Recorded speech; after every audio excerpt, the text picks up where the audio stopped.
Hello guys, അപ്പോൾ ഞാൻ ഖത്തറിലോട്ട് വന്നിട്ട് വാങ്ങിയ ഫസ്റ്റ് മെഹന്തിയാണ് കേട്ടോ. അത് നാട്ടിൽ നിന്ന് കൊടുക്കുന്ന മെഹന്തിയൊക്കെ തീർന്നു, അധികം എടുത്തിട്ടുണ്ടായിരുന്നില്ല. അപ്പോൾ അവിടെ ഒരു ഹൈപ്പർ മാർക്കറ്റിൽ പോയപ്പോൾ ഈ മെഹന്തി കണ്ടപ്പോൾ ജസ്റ്റ് ഒന്ന് ഗൂഗിൾ ചെയ്തു.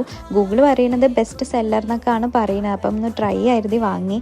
ഓർഗാനിക് മെഹന്തി എനിക്ക് കിട്ടിയില്ല, കാരണം എനിക്ക് ഇവിടുത്തെ ഓർഗാനിക് ഷോപ്സോ സെല്ലേഴ്സിനൊന്നും അറിയില്ല. അപ്പോൾ ഖത്തറിൽ നിങ്ങൾക്ക് അറിയണ വല്ല ഓർഗാനിക് ഷോപ്സോ സെല്ലേഴ്സ് ഉണ്ടെന്നുണ്ടെങ്കിൽ ഒന്ന് കമൻറ്റ് ചെയ്യണേ. മെഹന്തി എടുക്കാനായിരുന്നു. കയ്യിലിട്ടപ്പോൾ തന്നെ എനിക്ക് മനസ്സിലായി നമ്മളെ നാട്ടിലത്തെ ബിഗ് ബി എഫക്റ്റാണ് ഇതിന് കിട്ടാൻ പോണേന്ന്. കാര്യങ്ങൾ ഏകദേശം തീരുമാനമായ സ്ഥിതിക്ക് ഞാൻ ഇനിയും കൊണ്ട് പറ്റുന്ന രീതിക്കുള്ള മെഹന്തി ഒന്ന് ഇട്ട് നോക്കി. കാരണം ഹാൻഡിൽ ചെയ്യാൻ ഭയങ്കര ബുദ്ധിമുട്ടായിരുന്നു, ഇതിൻ്റെ ലെങ്ത്ത് കാരണം ഭയങ്കര വലുതാണ്. അപ്പം ഇട്ട് കഴിഞ്ഞപ്പോൾ മനസ്സിലായി നമ്മൾ അതേ സ്ട്രെയിൻ, ബിഗ് ബിയുടെ അതേ സ്ട്രെയിനും പിന്നെ നുള്ളിപ്പറിച്ചെടുക്കലും ഒക്കെ ഒരുപോലെ തന്നെയാണ്. ഒറ്റ വ്യത്യാസമല്ലെന്ന് നമ്മളെ നാട്ടിൽ 15-20 രൂപയ്ക്ക് കിട്ടുന്ന ബിഗ് ബിക്ക് ഇവിടെ 100-150 രൂപ കൊടുക്കണം. അപ്പോൾ നിങ്ങൾക്ക് ഇഷ്ടമായെങ്കിൽ ഒന്ന് കമൻറ്റ് ചെയ്യുക. എനിക്കെന്തായാലും ഇഷ്ടപ്പെട്ടിട്ടില്ല. അപ്പോൾ എന്നാൽ ഓക്കെ, ബൈ.